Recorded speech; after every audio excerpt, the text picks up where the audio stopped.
నా పేరు అజయ్ కుమార్ అండి. మాది గుండుపాలెం గ్రామం, మచిలీపట్నం మండలం అండి, బందర మండలం అండి.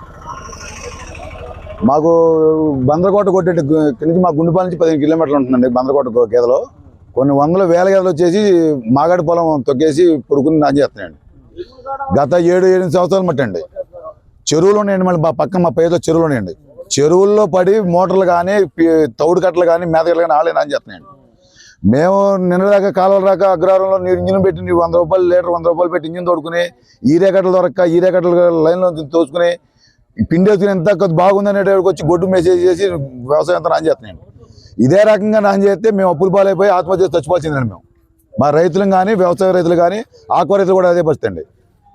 మాకు దయచేసి దీన్ని ప్రభుత్వాలు చర్య తీసుకుని మీ ద్వారా మీ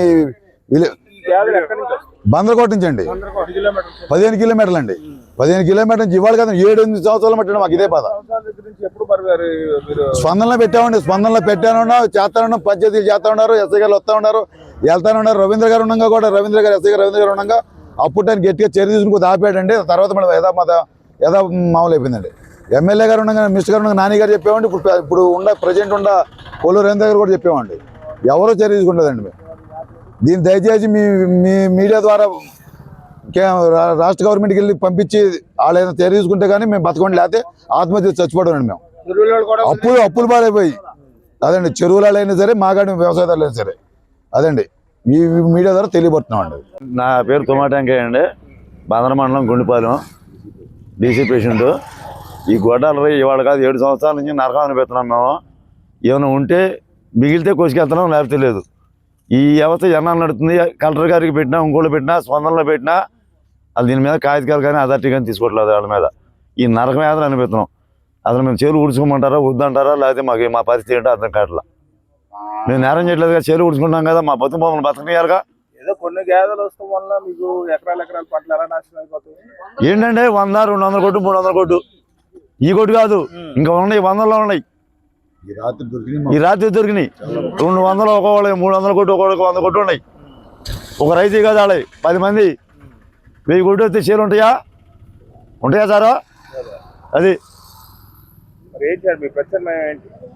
అధికారులు మేము మరొక చెబుతున్నాము. మా ప్రచార ప్రయత్నం ఉందా కలెక్టర్ గారికి, ఆర్డీఓ గారికి, అధికారులకి, అనధికారులకి మా గోడు తెలియపరుస్తున్నాం. కోటగొడ్డు మాది గుండుపాలెం. మా గుండుపాలెం ఏరియా పొలం అంతా చెరువులు గొడ్డు అన్నీ నాశనం చేసేస్తున్నాయి. మేము చాలా బాధలు పడుతున్నాం. ఆ పట్టాలు ముళ్ళు అవన్నీ కట్టుకున్నాం, అయినా సరే అవి దూకొచ్చేసి మా వ్యవసాయం అంతా పాడు చేసేస్తున్నాయి. మమ్మల్ని పొందించి మమ్మల్ని దయచేసి మాకు రక్షణ కల్పించాలండి. రైతులకు విలన్గా మారినా అయ్యా మీకు విలన్గా మారినాయా ఈ గేదెలు అంటున్నా? మరి ఇళ్ళకి మారేగా మమ్మల్ని నాశనం చేసేస్తున్నాయి. ఒక్కేసి పడుకునే డొల్లాడిపోతుంది.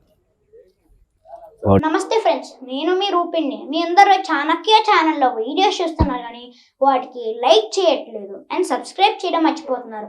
మీరు కనుక చాణక్య ఛానల్కి సబ్స్క్రైబ్ చేస్తే మాకు ఇంకా మంచి వీడియోస్ని, న్యూసెస్ని చేయడానికి మాకు మోటివేషన్ ఉంటుంది. Thank you and don't forget to subscribe to Chanakya channel.